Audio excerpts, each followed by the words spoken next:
Hello， 今天要和你们分享一个早点摊必不可少的一个水煎包的做法，其实和生煎包还有一些不一样的。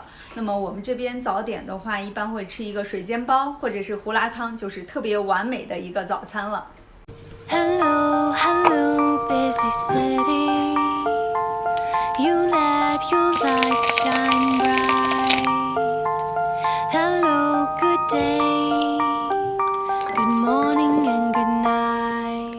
Very good. 和一下面团，加入中筋面粉，加入2到3克的酵母粉，用纯牛奶和成面团，先把它搅拌成絮状。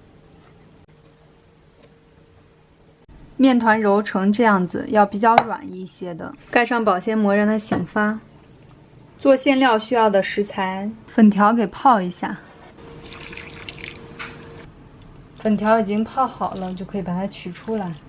拌一下馅料，加入粉条，粉条已经剁碎了。加入猪肉馅，加入生姜碎，大葱也加进去，盐、五香粉。白胡椒加一点，淋上热油，加点生抽，老抽主要是为了上色，加一些。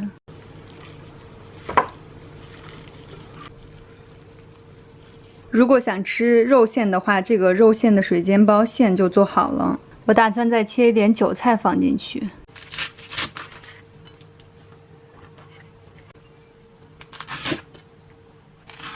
韭菜一定要到最后再加。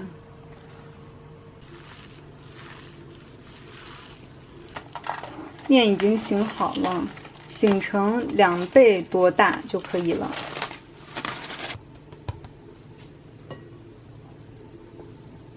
面团揉好了，分成均匀的大小份，这种小剂子。取一个面团，放入内馅，这样包的话有点像包大饺子一样，把口封住就可以了。锅里面刷一些油，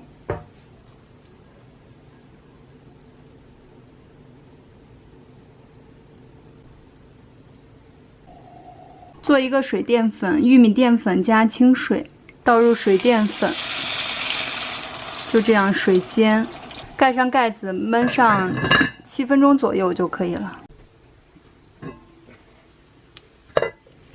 最后一步，淋一些食用油，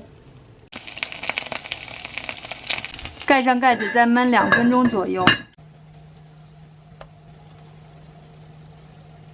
一共做了2锅，不粘锅效果做出来的就是这样子的。小吃货来了。